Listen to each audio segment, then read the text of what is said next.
Physics doesn't know much about time. That is, we have, in a sense, uncovered the fundamental unity at the basis of the diversity of the universe. We've discovered the field of non-duality, the unified field or superstring field. And from that perspective, it's a little clearer what time is. It's very clear what space is. Time is still a bit of a mystery. What quantum cosmology tells us, the Wheeler-DeWitt equation, is that time is a perspective. Ultimately, there is no evolution or time. There's just the eternal now, the entire universe existing in this moment, past, present, and future, collapsed to the present. But within that grand unity, within that grand reality, you can take a perspective in which the emergence of a time parameter, an emergence of a sense of time, can be sort of conceived. So within that conception, the experience of the flow of time is possible in a state of consciousness. We call it waking consciousness. In other states of consciousness, transcendental consciousness, cosmic consciousness, God consciousness, unity consciousness, there are 7 states of consciousness, each with completely different experiences of reality. The concept of time is different. In the transcendent meditative state, there is no time. In enlightenment or cosmic consciousness, you have the timeless along with the flow of time. In unity consciousness, there is no time, nothing but unity. Unity basically playing, interacting with itself. So again, the emergence or dissolution of time, it's a perspective that is valid in different states of consciousness. So it's a consciousness-dependent thing.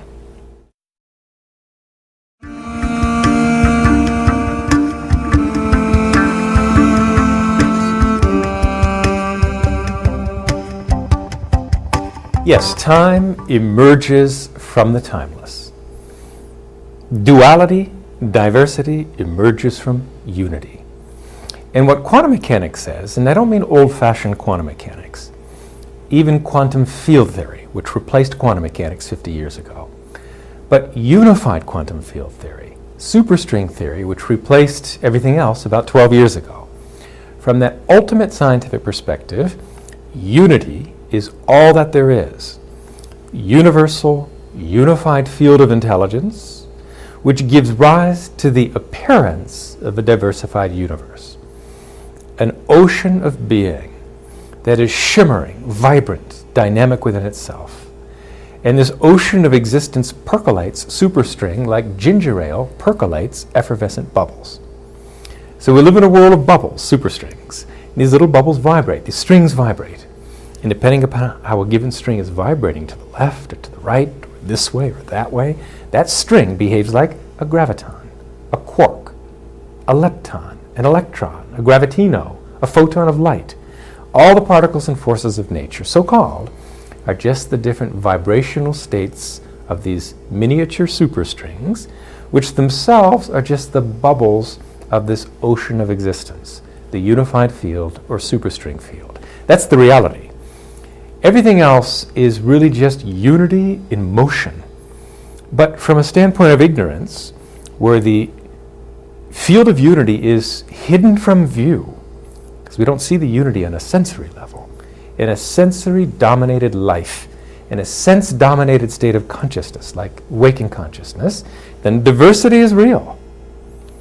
In the meditative state, transcendental consciousness, the human mind, awareness expands to identify, to become the unified field. In that level, diversity doesn't exist, only unity. When the experience of universal consciousness is stabilized, along with waking activity and dreaming and sleep, then you have non-duality witnessing duality. That's called enlightenment with a small e, nirvana, nirvikalpa samadhi. More enriched or mature states of enlightenment, like unity consciousness, then you actually start to see, to live the scientific truth of the unity of life. You see all diversity, but you understand it, you experience it as nothing but unity, nothing but waves of the unified field. So, is diversity real? Well, in waking consciousness it is. In the meditative state it is not. In unity consciousness it is not, because the diversity is seen in the light of unity. Is time real? Also, it depends on the state of consciousness. Life is different in different states of consciousness, and there are at least 7 states. Sleeping, completely different from waking. Dreaming reality, also different from waking.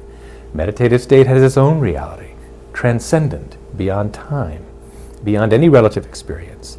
Cosmic consciousness, different. God consciousness, different. Glorious, divine. Unity consciousness, the ultimate, different. So if you ask me a straightforward question like what is time, I can't give you a straightforward answer. You have to ask me, what is the experience of time in unity consciousness, the meditative state, waking consciousness, and then I can answer.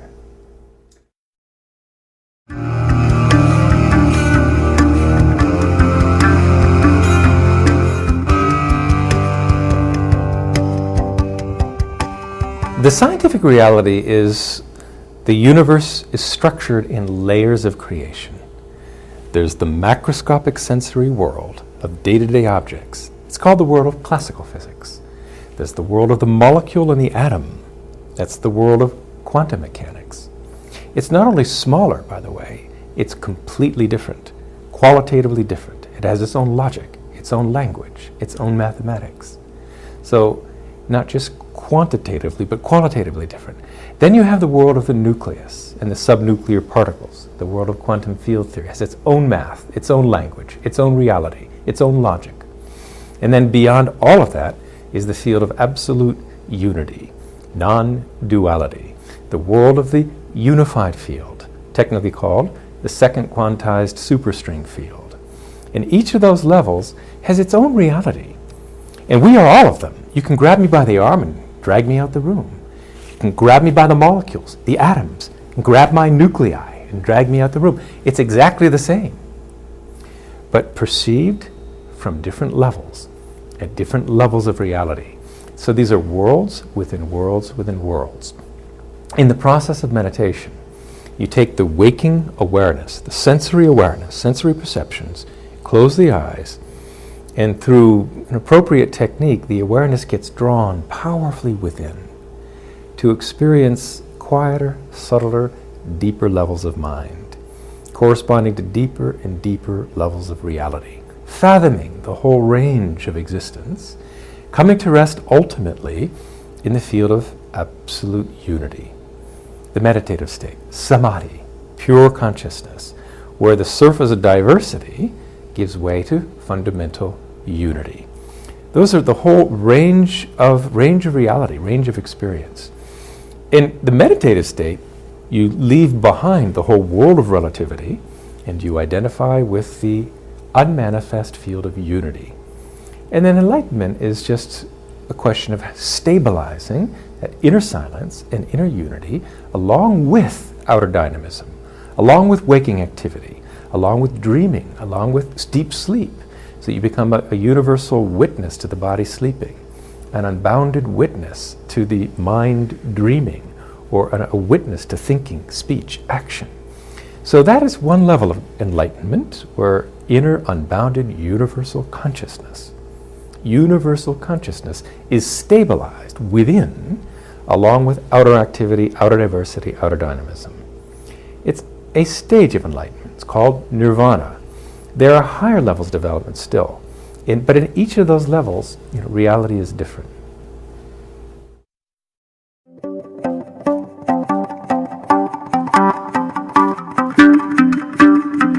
There are many answers to the question, why life?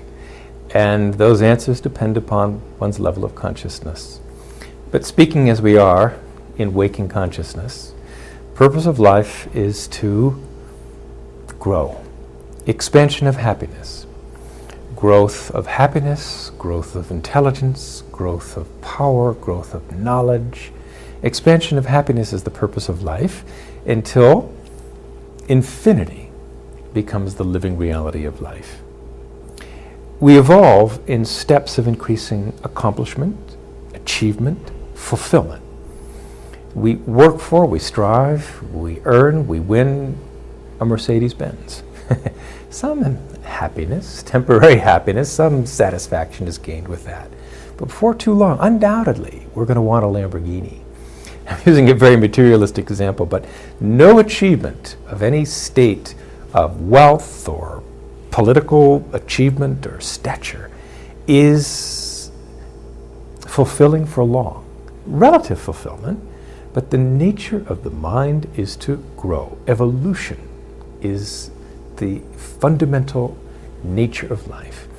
So, the whole purpose of life is to grow in knowledge, grow in power, until, if it could be possible, infinity is lived in life. Because anything less than the infinite happiness will never be fulfilling for long. And we're going to keep coming back here until we have achieved that ultimate fulfillment.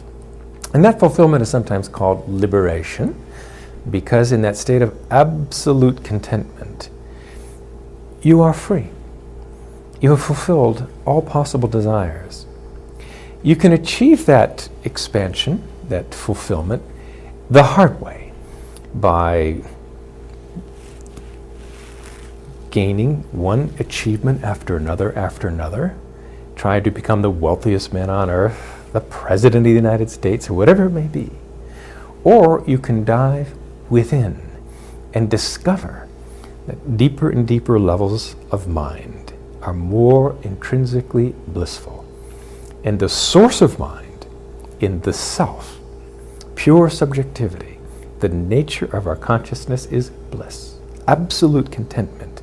And saturating ourselves with that inner bliss, the goal of life, which is infinity, is lived. So consciousness expands and expands in contentment, in satisfaction, in fulfillment. Comprehension grows to become grows out of the smallness of a child's comprehension when you want a lollipop and that's it, your life depends on it. Your desires, your scope of awareness becomes bigger and bigger, extends to family, extends to society, extends to global concerns, expands to infinity. That's the state of enlightenment. And that's gained most systematic, certainly most quickly, through meditation that delivers the mind directly to the transcendent. Soak in it and bring as much of that bliss and silence out with you into activity as the mind can contain, and then do it again. Tomorrow, do it again. And that really brings the maximum speed of expansion, of evolution, of ultimate fulfillment.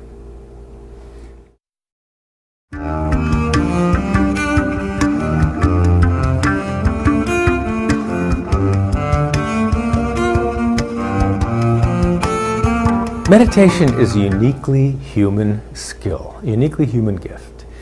Like languages too, we have the ability to grow, to comprehend big things, to achieve big things. Language is one such tool.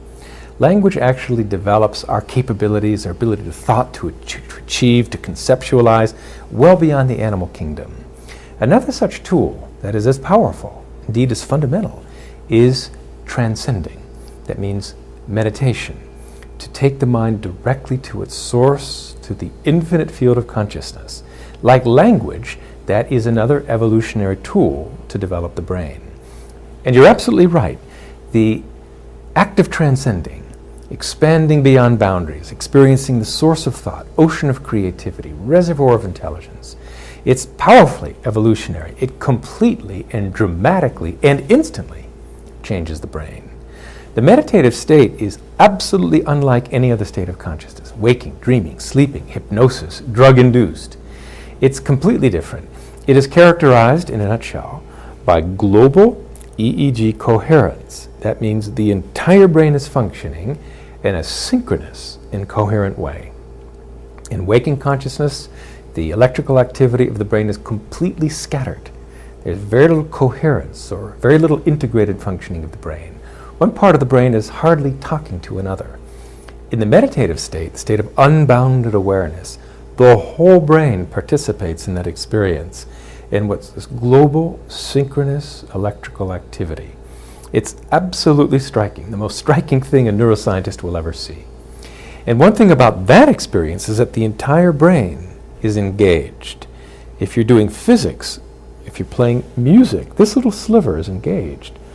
Only the meditative state, unbounded awareness, samadhi, engages the total brain and develops the brain holistically.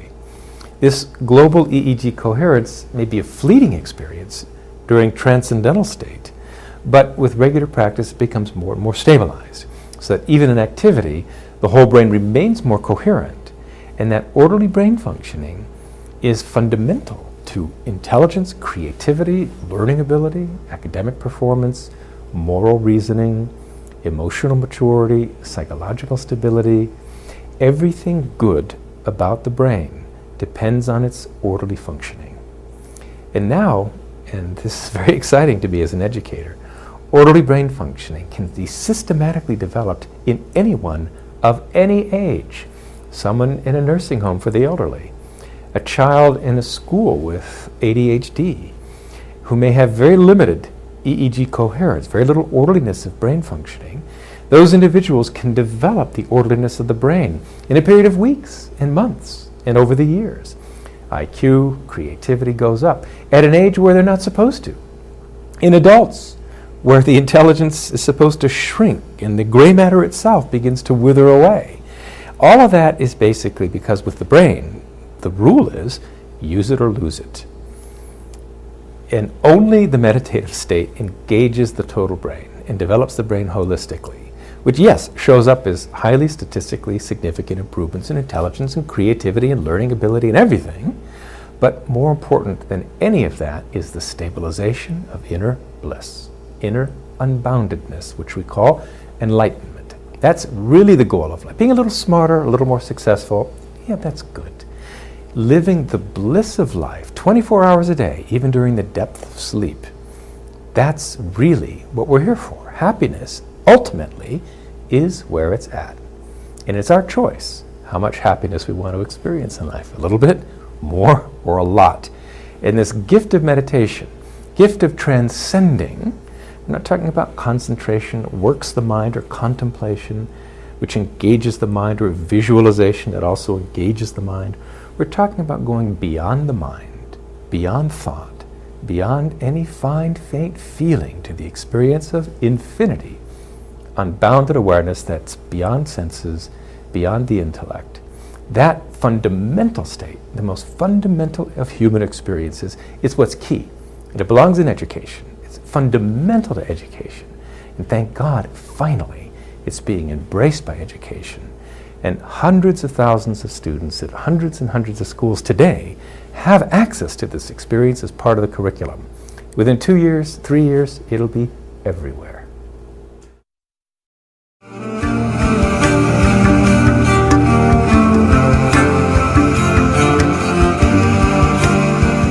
There is a new era of maturity, and we're not there yet, but we have the tools to get there, where everyone is a leader. Everyone is fully competent, fully capability to conduct their own lives, not just for their own best interest, but with an expanded comprehension, expanded thinking, expanded global awareness that their thoughts, actions, deeds are of maximum evolutionary support, evolutionary benefit to the whole society, to the whole environment. And that's the difference between having a narrowly cramped self-centered comprehension and a naturally expanded comprehension, which results from the development of consciousness. In that expanded state, we're all perfectly capable of governing our own lives, not just again for our best health and personal benefit, but even for the maximum benefit of the whole society. That just requires a more comprehensive type of thinking. And that is our birthright. We are hardwired with the capability of thinking globally, virtually infinite spontaneous computing ability to know spontaneously what is in the best interests of not just me, but of the whole society. Citizens who are educated with that inherent capability of self-governance, that's the future. So government in the past, you could say, was government from the outside in. Government by coercion, by fear of punishment. And by the way, fear of punishment and deterrence to crime have never been very effective at preventing crime. Far better to equip individuals with the natural ability to live not just a crime-free life, but a maximally expansionary, evolutionary life. That's what education can achieve. By 18 years old, when a person graduates high school, that person should be enlightened. They should be living unbounded awareness. And if they're not, there is something wrong with education. And there is something wrong with education. But that is changing. We have the evidence-based, scientifically sound educational programs to fully develop the summit of human potential, which we're born. It's our birthright. If you look at the structure of the brain, you'll see that it is engineered to live divinity. It is actually hardwired to live infinity. Without the software, without the programming, we're not accessing the incredible hardware of the human brain. It's just going wasted. And education should provide that technique, that knowledge that allows the individual to live, to act infinity. And that is coming. And at that point, a leader becomes, kind of superfluous. Maybe as a figurehead, but people will be self-governing. No police will be needed on the streets at that point.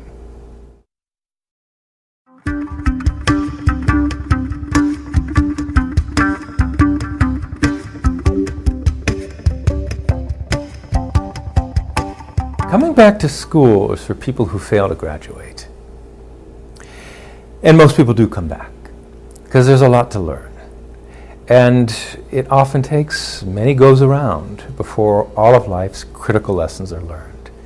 Yes, there are shortcuts, and meditation is an age-old shortcut, and a powerful shortcut that can achieve that goal in a matter of years, not lifetimes.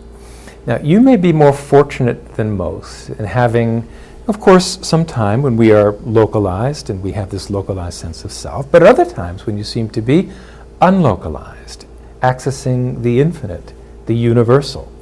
Most people, honestly, will go through a lifetime and never have that glimpse.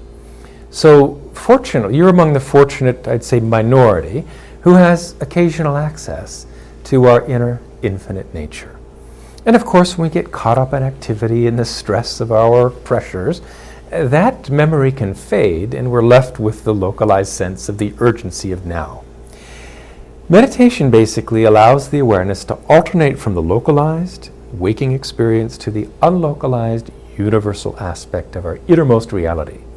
And swinging the awareness back and forth from localized to unbounded, you simply gain over time, like doing eye exercises, the flexibility, the neurological flexibility to maintain inner absolute silence, inner unboundedness, along with the outer dynamism.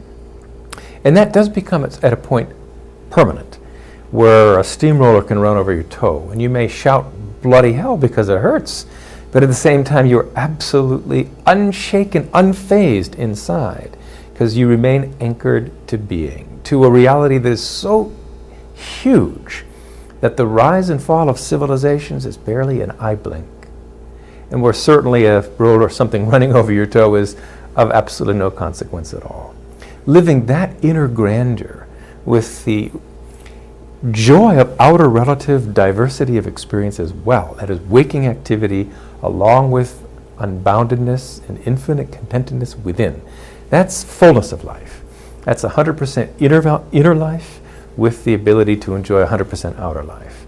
And not just outer life as it is today, outer life using our full brain potential with maximum intelligence and creativity. So that's what life is meant to be, 100% inner, 100% outer. With someone who's already occasionally experiencing unbounded awareness, it won't take long.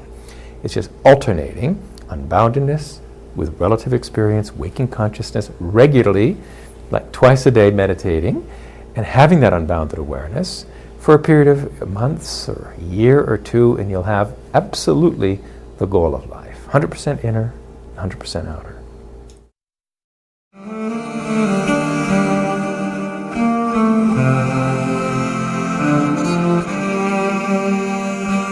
Reality is different in different states of consciousness. Once unbounded awareness is stabilized, once you know the self, so intimately familiar with the self you could never be out of it, then you will know, oh, I have always been, always will be. I am beyond time. I am immortality. But if you're not, and that is the truth. Right now, simply by being awake, you are that inside. But for those for whom that isn't the actual experiential reality of the moment, there is a place to go. One has to gain that experience. It would be, unfortunately, someone who's living that level of life would be deluding somebody to say, you have nowhere to go, you have nothing to gain, you are already infinite, you've always been infinite. Well, that may be true for his perspective, but it's not your living reality. And until it is your living reality, you will experience suffering, and you will not experience unbounded bliss. So yes, there is a path, but once one achieves that goal, one can look back and realize one was always there. But that's not the reality of waking consciousness, and it would be deluding oneself and very counterproductive to have the attitude that there's nothing to gain when there is something to gain.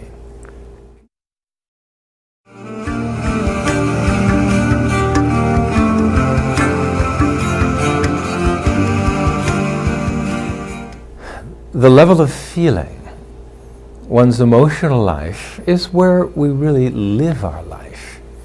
It's the nearest thing to self. It's closer to one's innermost self than the intellect or the mind or the senses or the body. So emotions are very important. They're very deep. They're very powerful. More powerful, more fundamental than emotion is being. Gaining the field of being in the state of enlightenment is the way to ensure a happy emotional life. Blissful, purposeful, evolutionary emotions. In fact, I would say the ability to love, which is the deepest, most profound, most divine of the emotions, really is not very mature until one gains unbounded awareness. And the reason is, until one gains that state, for one thing, there's a certain amount of stress. It is stress, and stress lodged in the brain physiology, that obstructs our continuous experience of our own inner unbounded blissful reality. So if there's stress, until there's enlightenment, there's stress. Stress pinches the emotions. It colors and limits the emotions. And the other thing is, until one has that infinite contentment within, one is A, not fully content, B, not absolutely full within, and C, not unshakably secure within, not invincible within, with unbounded, unshakable immortality that can be untouched by anything, inner contentment, one really becomes invincible. With that state of inner stability, inner invincibility, inner fullness, inner bliss, the heart is basically liberated. The emotions are free to flow without fear, without vulnerability. One is free to give. One has so much to give. One has infinity to give and nothing to lose. And it's like living the life of a billionaire. You can spend freely and not worry about the pinch. I'm running out of money. I can't afford this. I can't afford that. You have so much to give, and there's no pinch associated with giving abundantly.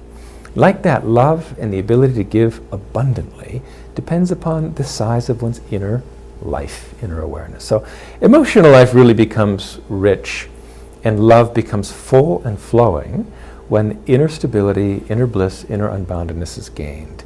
And people talk of the love of God, and I'm a pious person, I'm not a pious person. Honestly, the love of God has almost no meaning before the state of enlightenment, because the ability to love, as significant as it may seem from time to time, is honestly so limited that it doesn't even do dignity to the notion of the love of God. So first, get enlightened. There's no harm in being devoted to God in the meantime, but really get enlightened and then understand what the love of God means.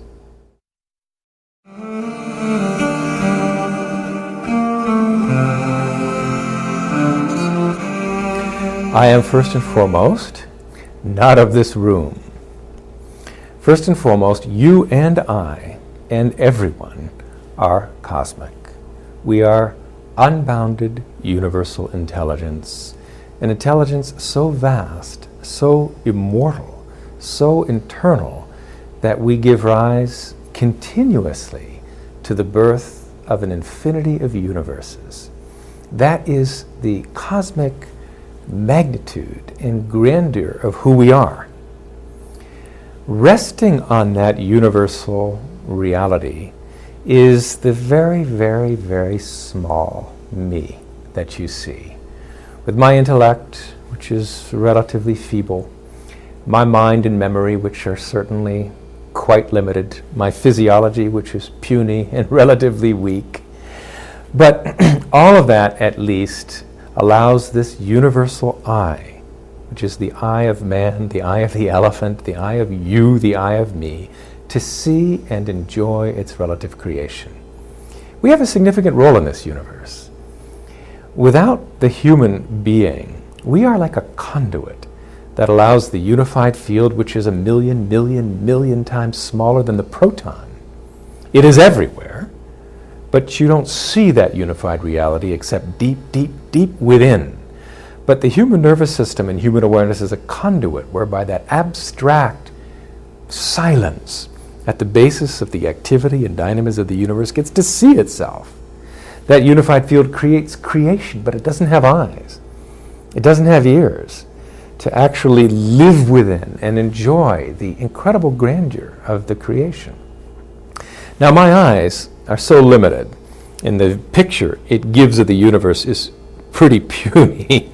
However, in higher states of consciousness, in God consciousness, in unity consciousness, the senses become so refined, so acute, that the celestial reality of this world is perceptible to me and perceptible to that ocean of being. To get back to your answer, you and I are unbounded, immortal, infinite.